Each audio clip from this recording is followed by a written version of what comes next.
In this video, I will demonstrate how to conduct and carry out a goodness of fit test using StatCrunch. We'll also discuss some of the major components and ideas and concepts behind the goodness of fit test.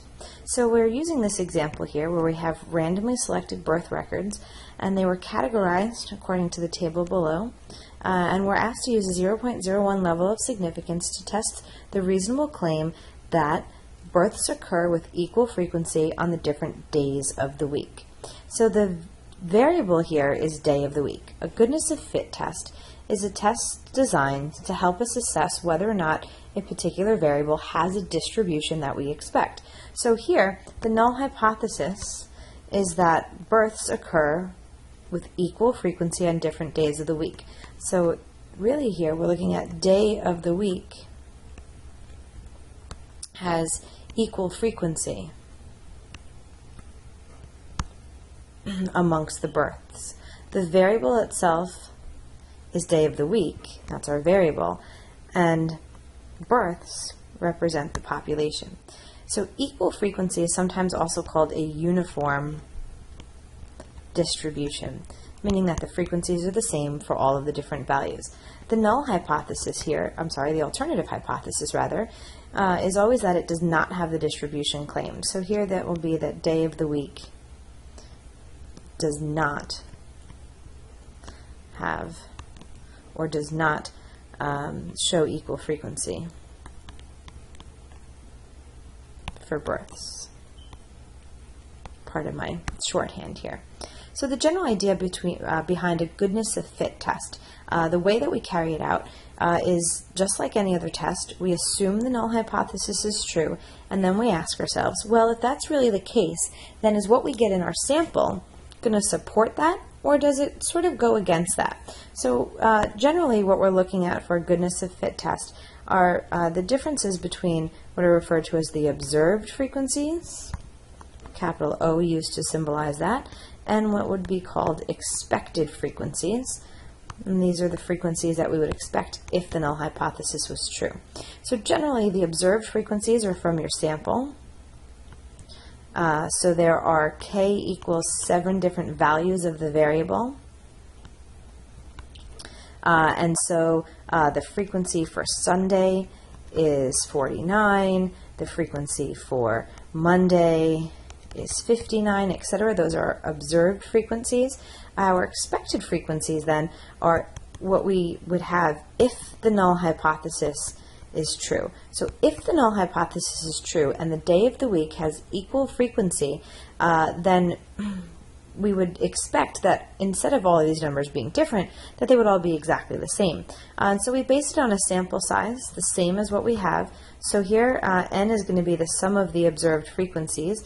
So in this particular case, our sample size is 397.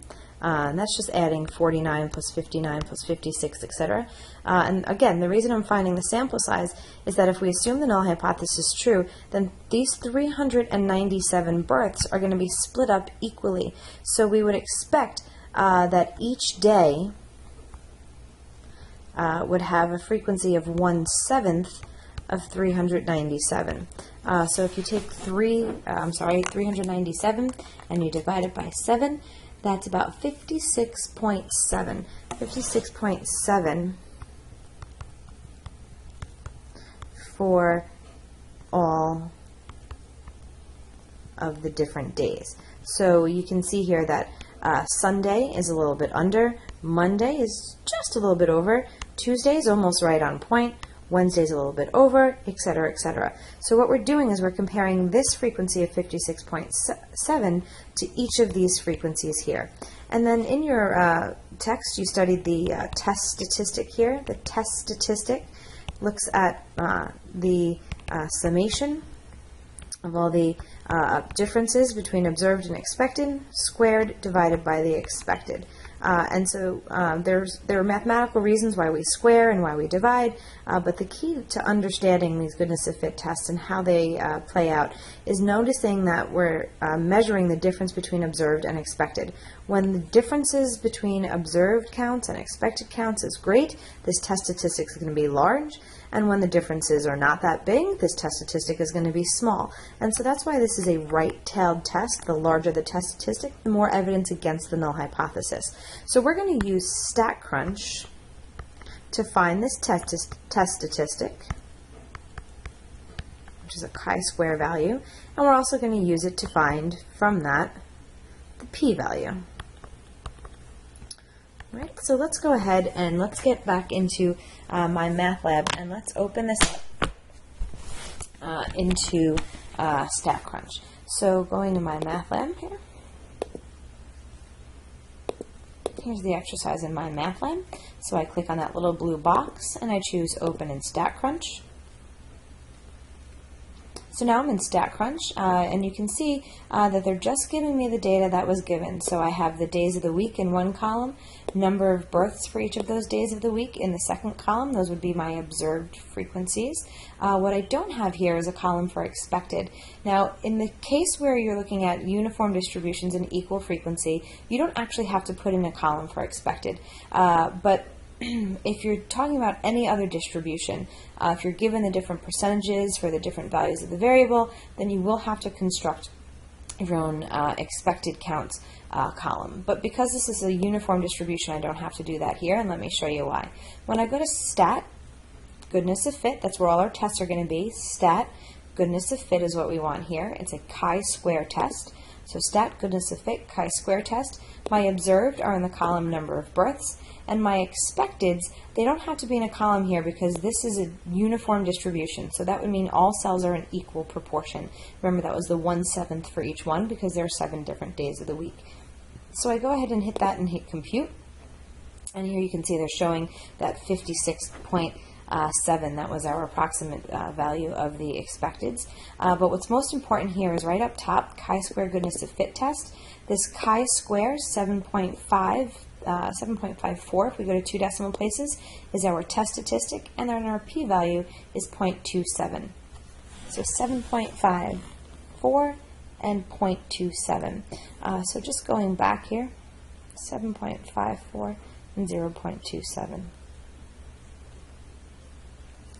So our chi-square test statistic is 7.54, and our p-value is 0.27. So 0.27 is our chi-square test statistic. This is a chi-square distribution, so that's going to look a little right skewed. 7.54 is probably somewhere down here. And then this area here is our p-value, 0.27. And so remember, in any test, in order to make our conclusion, we compare the p-value to our significance level here, 0.01. And so since the p-value here is greater than the significance level, that's the 0.01, we do not reject the null hypothesis, and we say we do not have evidence